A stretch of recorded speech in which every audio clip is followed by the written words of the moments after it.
Hello everyone, this is Noor from the one man show और आज हम करने वाले हैं स्टैंडर्ड 10th साइंस 2 का chapter number 1 heredity and evolution का पार्ट 5।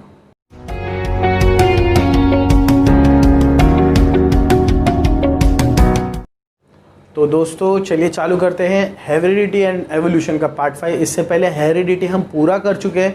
एवोल्यूशन जब से हमने स्टार्ट किया है तब से हमने एवोल्यूशन में भी बहुत कुछ किया है। अब तक हमने 6 एविडेंसेस देखे हैं ऑफ एवोल्यूशन के 6 एविडेंसेस देखे हैं और अभी हम करने वाले हैं Darwin's theory of natural selection. What is the Darwin's theory of natural selection? Darwin was a naturalist from British और इसने क्या किया है, उसकी जो थ्योरी थी वो बहुत ज़्यादा वक्त तक और बहुत टाइम तक और आज भी बहुत ज़्यादा एक्सेप्ट की जाती है। What is the Darwin's theory of natural selection देख लेते हैं हम लोग। एक छोटा सा एग्जांपल दूंगा, शायद आपको उससे समझ में आ जाए। मान लीजिए कि एक जंगल है, ये एक जंगल है और इसके अंदर जितने भी ये ग्रीन डॉट्स है ये सारे डियर है, हिरन है। ये जितने भी ग्रीन डॉट्स है ये सारे क्या है, हिरन है। और ये अच्छे से यहाँ पर फल फूल रहे हैं। अचानक क्या हो गया कि कुछ नेचुरल डिज़ास्टर हुआ, ये ज़मीन बीच में से कट गई और बीच में एक नदी आ गई। बीच में यहाँ पर एक नदी बहने लगी बहुत सालों बाद और ये जंगल जो है मान लीजिए 2 हिस्सों में बट गया। अब इस जंगल में कहीं से शेर आ गए दोनों तरफ। यहाँ पर ये जो रेड डॉट्स है मान लीजिए ये शेर है, टाइगर ले लो या लायन ले लो, ये आ गए और इनका काम है हिरणों को खाना। तो बहुत सालों तक ये चलता रहा, शेर भी वहाँ रहे, हिरन भी वहाँ रहे और इस तरफ के सारे हिरन ख़त्म हो गए, सिर्फ शेर बचे।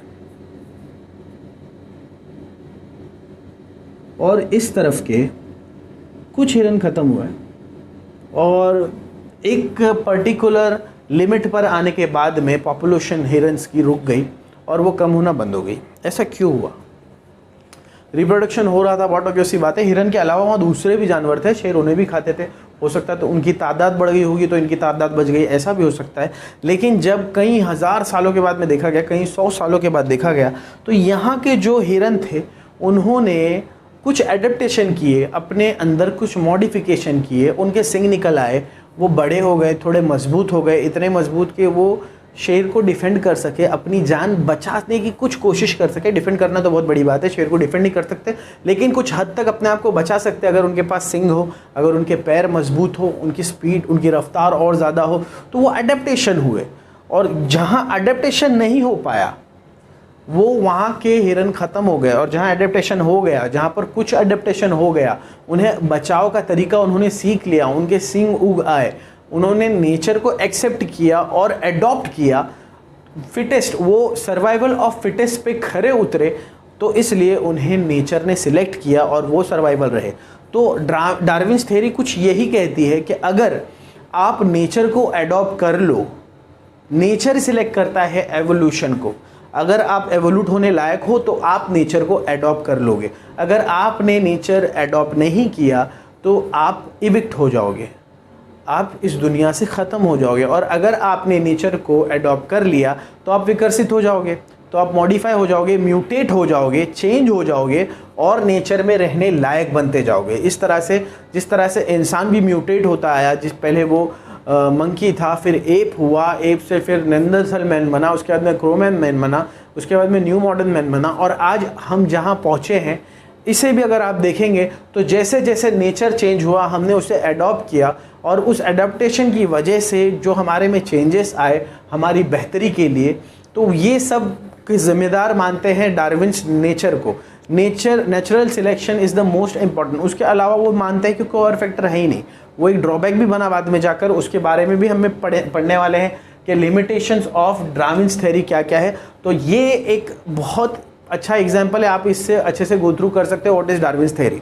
तो अब मैंने एक छोटा सा नोट बनाया है, आप इसे लिखेंगे और याद करेंगे तो आपको आसानी होगी कि डार्विन्स थ्योरी के ऊपर अगर कोई क्वेश्चन आता है तो अगर हमें पूरा क्वेश्चन याद नहीं तो हम क्या लिख सकते हैं। देखिए कि Charles Darwin was a British naturalist who proposed the theory of biological evolution by natural selection। जो चार्ल्स डार्विन थे, वो एक ब्रिटिश नेचुरलिस्ट थे जिन्होंने प्रपोज किया, जिन्होंने पेश किया बायोलॉजिकल एवोल्यूशन को। कहाँ से? बाय नेचुरल सिलेक्शन से। ठीक है, Darwin's defines evolution as descent with modification. अभी यहाँ पर मॉडिफिकेशन की बात की थी हमने, तो उन्होंने क्या कहा कि evolution is as a descent with modification, the idea that species change over time give rise to new species and share a common ancestor. मतलब दोनों के हिरन लोगों के जो पूर्वज थे, एंसेस्टर थे, वो सेम थे, लेकिन यहाँ पर मॉडिफिकेशन हो गया, एक नई स्पीशीज बन गई। यहाँ मॉडिफिकेशन नहीं हो पाया तो ये लोग इविक्ट हो गए। अगर शायद कुछ बचे होंगे दो एक, वो भी इविक्टेड नहीं होंगे, कमज़ोर होंगे। फिर the mechanism that Darwin's propose for evolution is natural selection. उन्होंने जो मैकेनिज्म को प्रपोज किया, उन्होंने जिसे जिम्मेदार माना जिस चीज़ को, वो था natural selection. Because resources are limited in nature, organism with heritable traits that favour survival. क्योंकि हमारे इतराफ़ में, हमारे नेचर में रिसोर्सेज बहुत लिमिटेड है। जो सर्वाइव करेगा वो फिटेस्ट होगा, वही सर्वाइव करेगा। अदरवाइज जो फिटेस्ट नहीं है वो सर्वाइव नहीं कर पाएगा। और जो अपने ट्राइट्स के ज़रिए, जो हेरिडिटी के ज़रिए पास ऑन करेगा अपने मॉडिफिकेशन को, उसी की जो आगे की आने वाली पीढ़ियाँ हैं वो चलती जाएगी।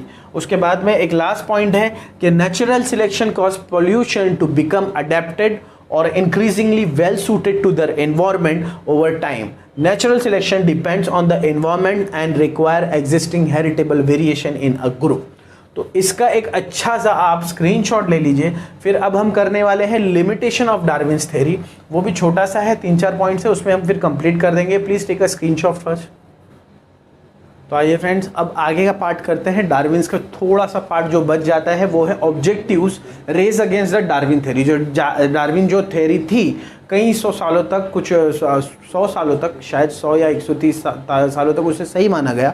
उसके बाद में दूसरे साइंटिस्ट ने जो ऑब्जेक्टिव्स उठाए उसके अगेंस्ट में वो क्या है, या लिमिटेशन ऑफ डार्विन्स थ्योरी हम इसे बोल सकते हैं। डार्विन्स थ्योरी की जो कमियां हैं वो क्या क्या है, देखिए 3 कमियां हैं और ये तीनों को ही याद रखना है। अगर आपको आता है तो यही लिखना है, इससे ज़्यादा कुछ लिखने की ज़रूरत नहीं है। एक है natural selection is not the only factor to responsible for evolution.